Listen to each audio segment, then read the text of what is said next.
do have a good Father, don't we? And through our worship time this morning, our good Father came amongst us, and the Holy Spirit began to move, saying that we need to put aside at least part of the message today, because God's already here. And so, God, whatever that you're doing right now, continue in these people. God, you're a good Father, and you say to come to you, to cast all our burdens upon you, because you care for us. Some of us came in that door today with an awful lot of burdens, with an awful lot of weight and pain and shame and doubt and fear. And our God says he wants you to give that to him right now. Whatever it is that's holding you down right now, holding you back right now, whatever is just so much in the way, give back to him. Open your hands and say, God, I give it to you. This is too much for me, but it's not too much for you. Release that to him now, while he is here, while we are here. In Jesus' name, amen.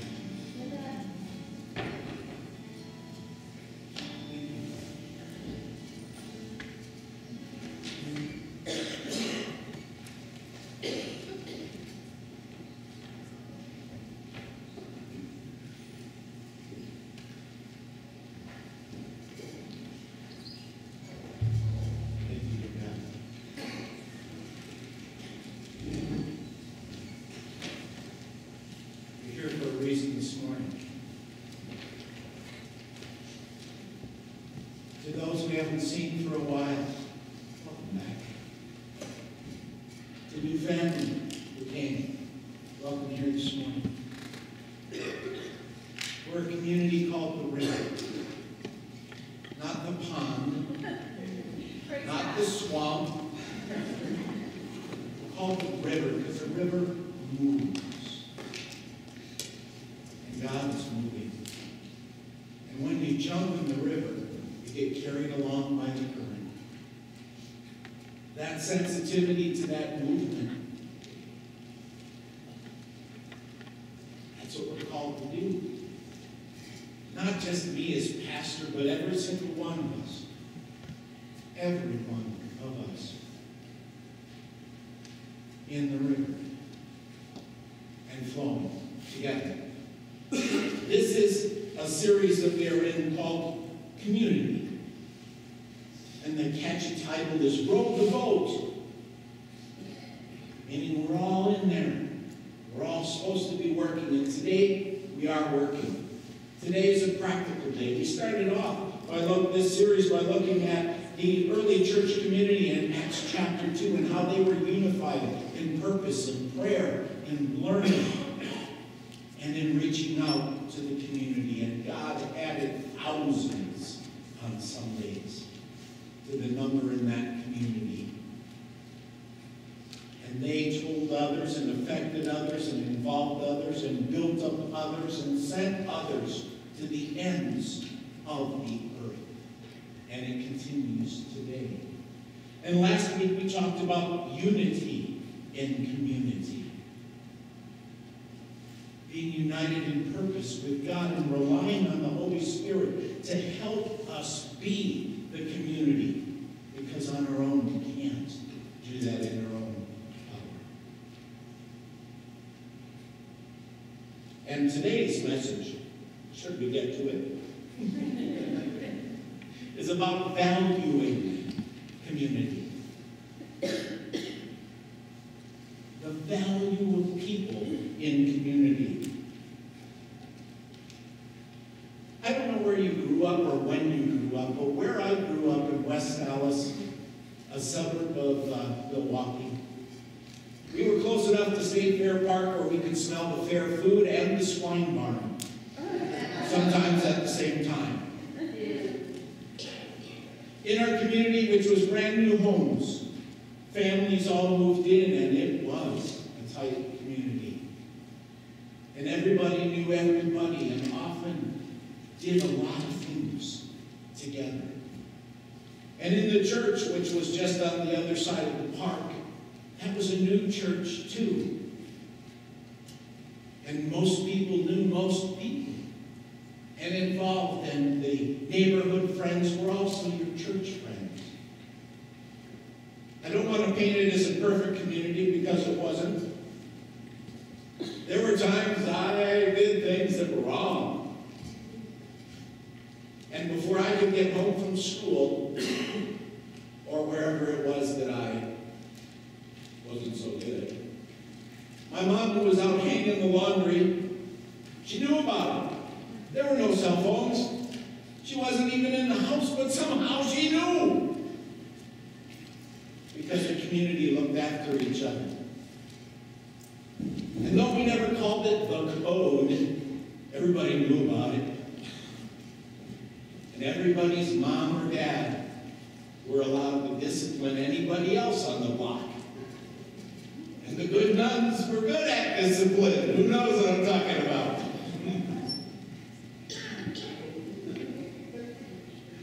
That was the community then.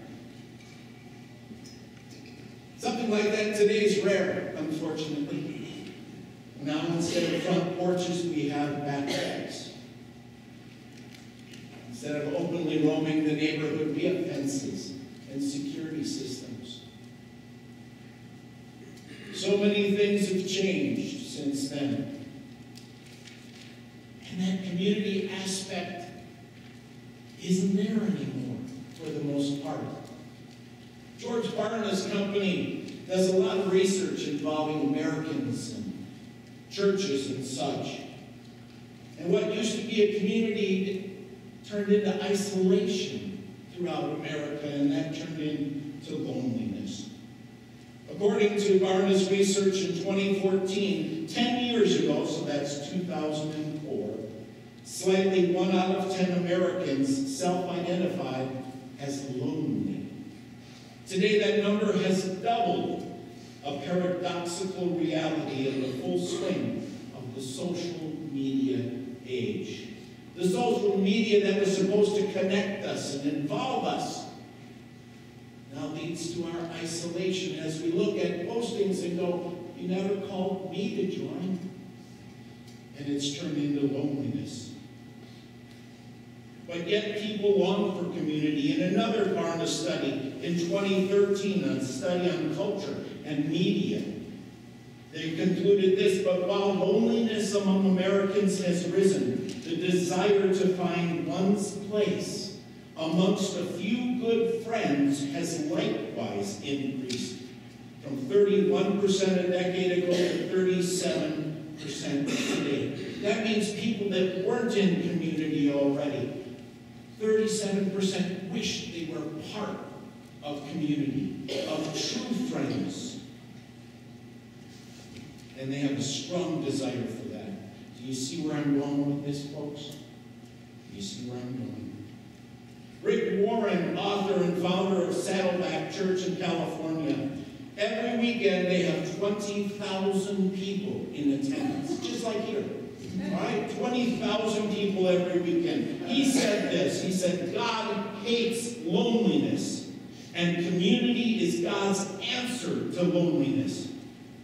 When we walk alongside other people, we find a community where we learn how to love. We need each other. All of us do. More than a building, more than a Sunday morning meeting, an organization, it's a place. It's not just a place, it's a way. It's a way of interacting and loving and ministering to and being ministers to others. A place where people care about each other. They take care of each other, and every person matters. And a perfect community, or close to it, is one where you notice when someone isn't you.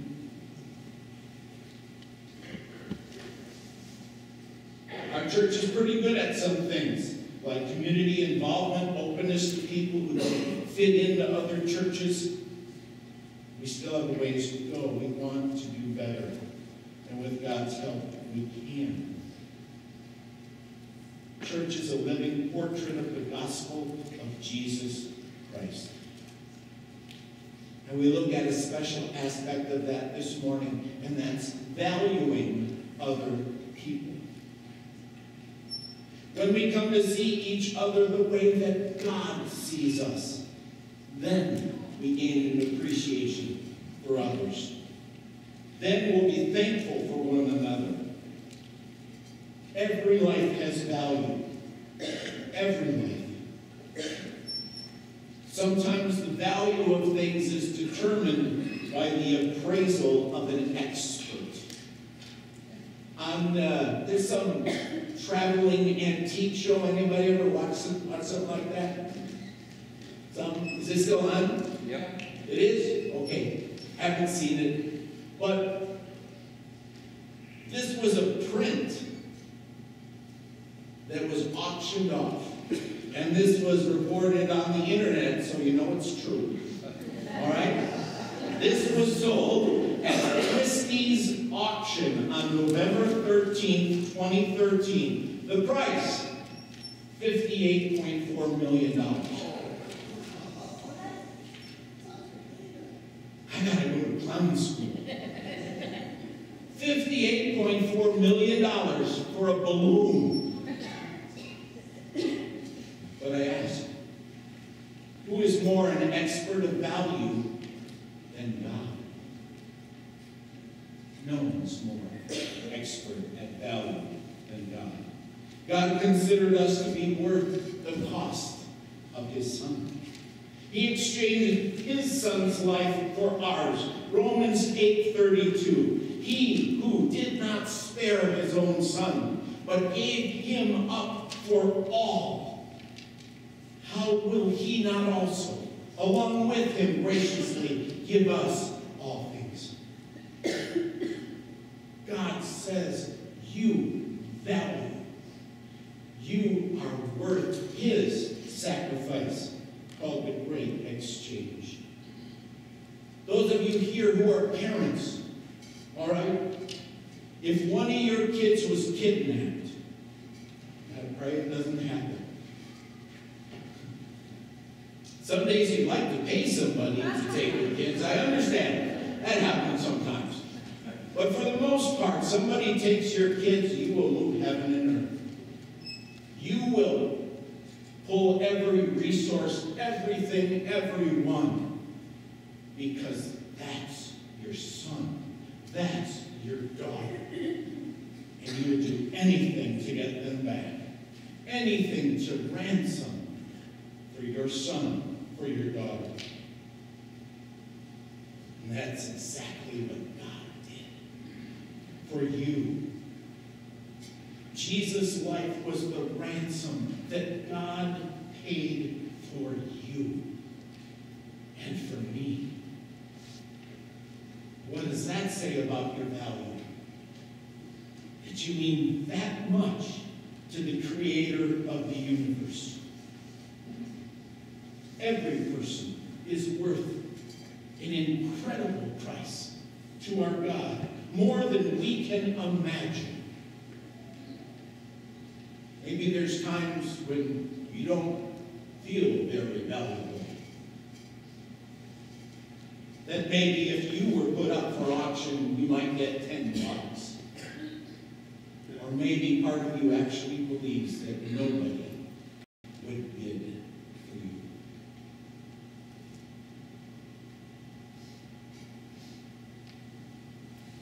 But when that auction would begin, that's when God steps in and says, that's one of my priceless kids. I will bid anything, for that. That is how special you are. No matter how you feel, the reality is there. Priceless. Worth any cost.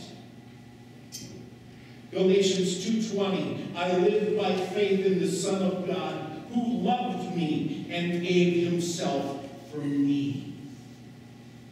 God ransomed you not out of obligation, but it says so right in this verse, who loved me. Receive that love today. Renew that love that God has for you in your life today. And what applies to you applies to every other person made in the image and likeness of our God. We may see on the outer appearance an old beat-up person with lots of wear and tear and scars. But God sees an immortal, priceless soul, worth the price of his own Son's life. And as God looks beyond the outer appearance of every person, so too must we. Familiar illustration coming up. We've talked about them before. First impression. All right? Guy's nuts. Homeless.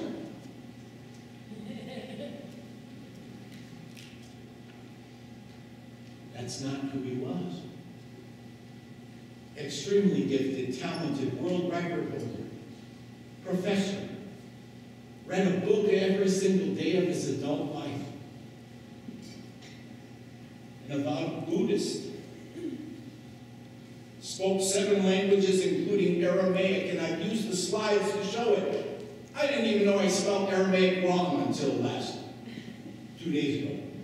I couldn't even spell Aramaic, let alone speak it. I'm priceless, though.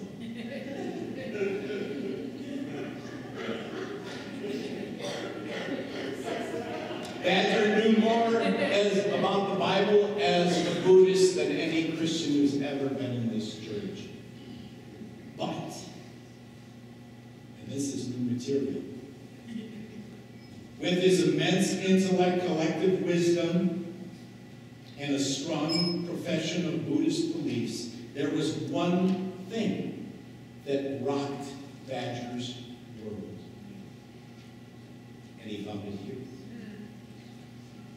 He became convinced of the validity of a lived Christian faith by watching the river in action. Didn't he? He watched the way that people interacted and got to know each other and helped each other and served each other in a way that reflected God, in a way that was irrefutable and irresistible. Irresistible. Badger was convinced because of the community living as God intends. That takes a lot. But he saw it, and he drew upon it, and he said, I want that. And then he didn't just keep his beliefs to himself, but he was baptized into this church body as well.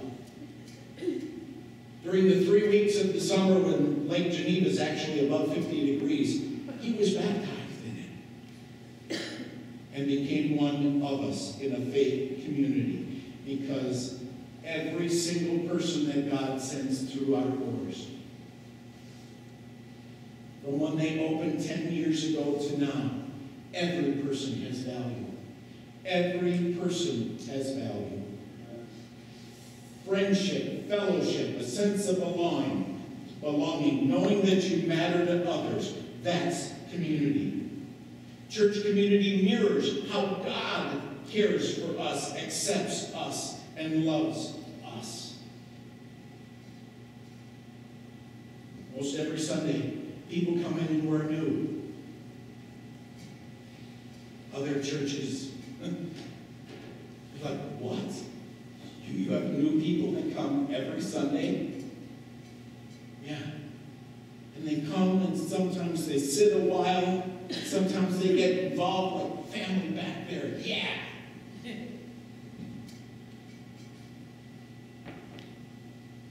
And sometimes they're gone, and They don't see him again. And the elders are pondering things like this. Like, what is that they come in but they don't stay? Is it that they get something for that day and go? Or how far do we go after these people? We don't know. Derek and Michelle, you welcome here every single day, every single thing we got. And those incredible boys too. And so we look to the scriptures. May the God who gives endurance and encouragement give you the same attitude of mind toward each other that Jesus Christ had. Jesus didn't set up shop somewhere and said, all right, let the line form here. Y'all come. He went out to where the people were. And he gave help and hope, and he gave people what they needed most. My buddy Francis Chan said, I believe God wants us to love others so much that we go to extremes to help them. There's a phrase that we use so often here, no perfect people allowed. Right? We say it often.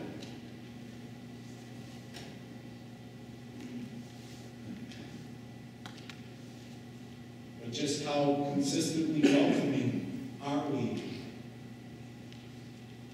when imperfect people come, sent by God? They know they're imperfect. No one has to convince them of that. They got that. But do they receive the hope that they need? Do they receive the help that they need? Do they find what's missing in their life?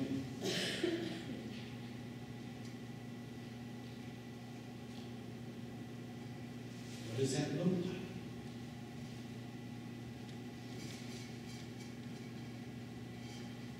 That looks like Karen. Karen's how old now? 13 years old. Karen shows that love and community without saying a word. Do you know what she does? Did I tell you this last week? I didn't. Then she comes and she points, saying, Pastor, make sure you go over to these people. That's what we need. We need to be like Karen. Sometimes it's just a simple compliment. When you see something beautiful in someone, tell them. It may take a second to say, but for them it could last a lifetime. It is a risk for every single person who walks through these doors. Will they like me? Will they help me? Can I trust them? And will they add value to my life? It's scary going to a new church. But sometimes we've got to do things that scare us. For some reason, they come and they sit for a time, for a spell. Every person is of immense value to God. And if we value them any less, if we value ourselves any less, we're saying that God made a mistake. That he paid too much, that he bid too high.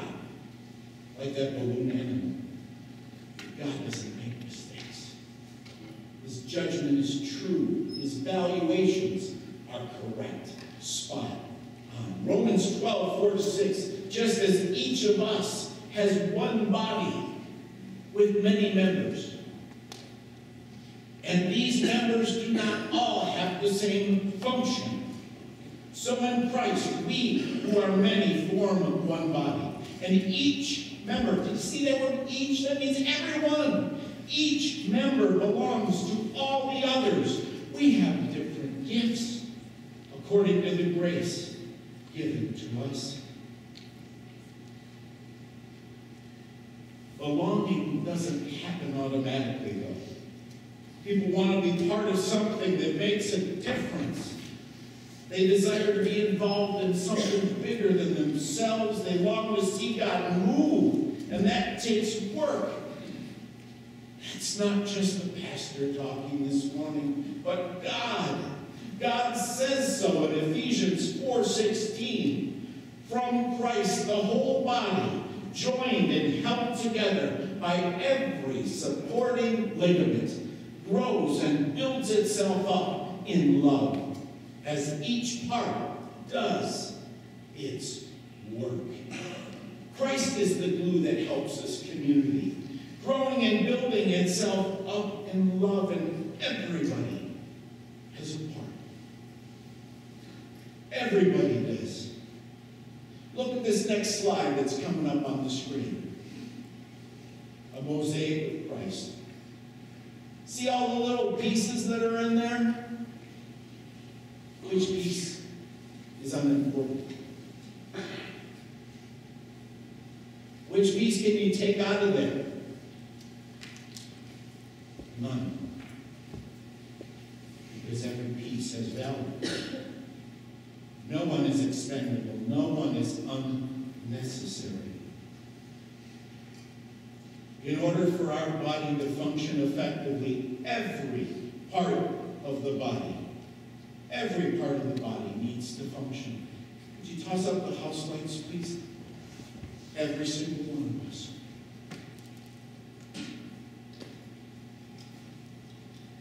I don't know what place that you have in the body of Christ, but Mike, you got an important place in it. And when you're not around, we're not whole. Rick and Kathy, you have a lot of places in this body. And I thank God for your life and your example and your sacrifice. Tim and Jamie, you jump in that river. You go. You give new life, new eyes, and enthusiasm to this body of believers.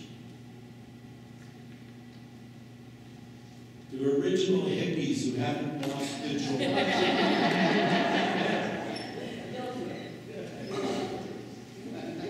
It is my goal once a year to see you dancing like nobody's watching. To be so filled with joy, like Penny's so often filled with joy. And that growing family back there, God bless your socks off the Etsons. And those wonderful girls. In the place of the body of Christ, Leslie has such a heart for feeding the people who are hungry in the city of Delavan that she wants to set up lesson boxes all over the city. Am I going to call on everybody? I sure hope so. Because that's what God does. The Pialas, the way that you raise those boys is an influence to everybody else. You go to serve. You live the life of a Christian. Dominique, there is God moving in you already. And in your family. Absolutely. Lisa and Trevor. Joe and Lisa. Happy birthday, old man. I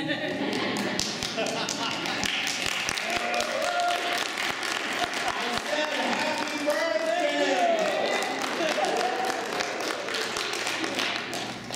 Lisa, who doesn't give up. Who cares so deeply. She's the queen of the internet. She is. She is. God bless you. Every single person. Important. You got a role. And so are you. Thank The you. way you shepherd us. Thank you.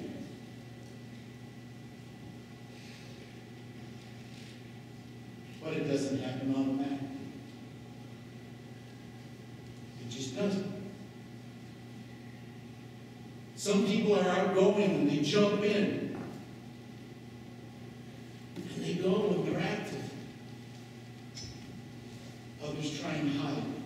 And I understand why you hide, because some of you have told me why you hide. It's because somebody hurt you.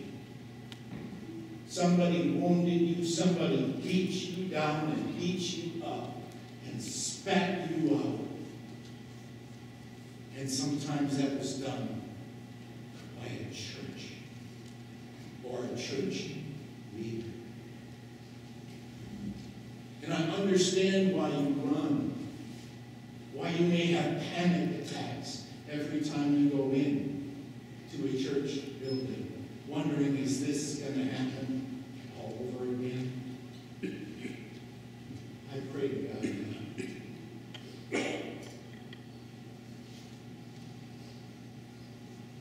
I pray you find the love and the healing. And we're going to try and reach out better and care for you better in Christ's love, in Christ's strength. There was a woman who sat here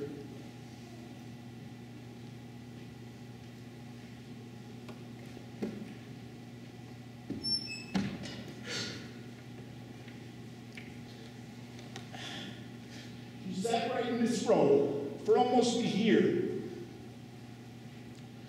Somewhere in her 30s, short hair. Who knows the woman I'm talking about? Of course my wife does. She came in late, she left early, and sometimes she ran out of here. And then she stopped coming. We tried. My wife tried and found a way, and for a while it looked like things were going, and I don't know if something happened. But I think about her every time I look at those chairs. When you're not here, something's missing from us, and something's missing for you. That Barna research shows that decades ago when I grew up, regular Sunday attendance was 4 Sundays a month. 5 if there were 5. And that was considered active church participation and involvement. And the new research says that if anybody comes once a month, they consider themselves fully active and participating. When you're not here, you miss out. And others miss out. Because you've got that. We need every part of the body of Christ. And we need every part. There's no room for butts in the body of Christ. I just like saying butt in church. Nobody's called to be the butt in church. I'll do that, but not today. I'd like to go to that, but I can't. I'd help, but won't. No room for buts. So what's some practical stuff? These are a bunch of ins. First of all, introduce. You see somebody new? Find out their name. Introduce yourself. I'm not talking body pile on them. Because nobody will make it to the seats. Get me out of here. Learn their names. And then introduce them to somebody else. And be a Karen and introduce them to the pastor. So I get to know their name. Introduce the person. Remember their names. Secondly, interest. Show interest in their life. Find common ground. What's going on in their life. Third, include them in conversations and in your circle of friends. Fourthly, invite them to the game party today, to an event, to something else. Invite them. And new people and those that are staying on the edges of our community, you have a responsibility too. You can't stay invisible. We'll do our best to be sensitive to what you need and what you have. But there's a quote that if people feel they're going to be judged or ridiculed or ignored, they're not likely going to engage in any community. But the ones who notice the storms in your eyes, the ones who know the silence of your voice and the heaviness in your heart, those are the ones I need to let in. You're worth it.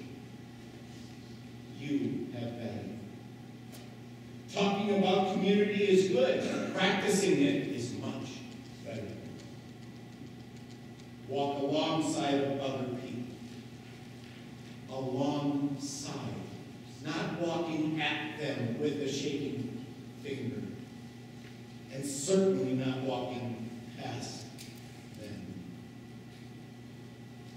Community is a risk. It always is.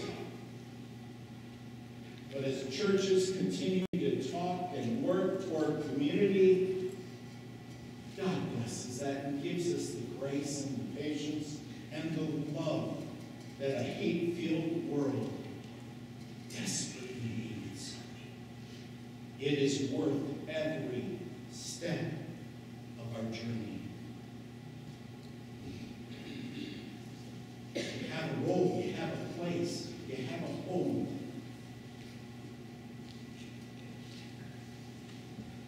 So let's love one another.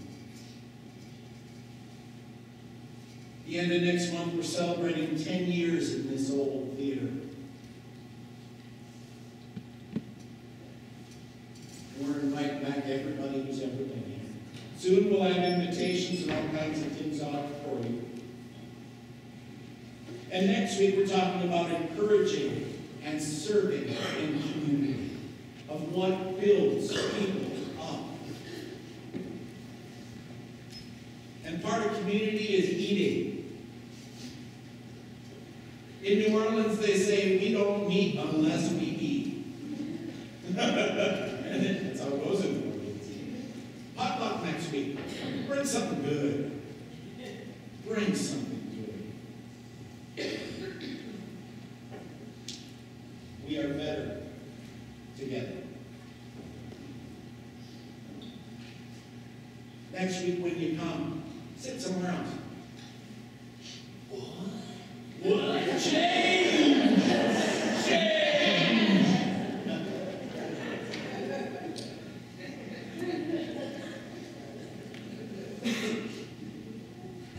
Let's pray. God, I thank you for every precious soul in this theater right now. For those who've been here since the river started, back when it was a creek.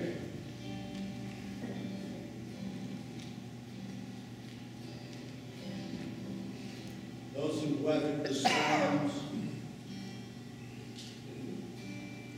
Those who've invested their life. Sacrificed time with the family. Who've reached out as part of the community. Who've stepped up and stepped out. And have stood firm. Bless them, God.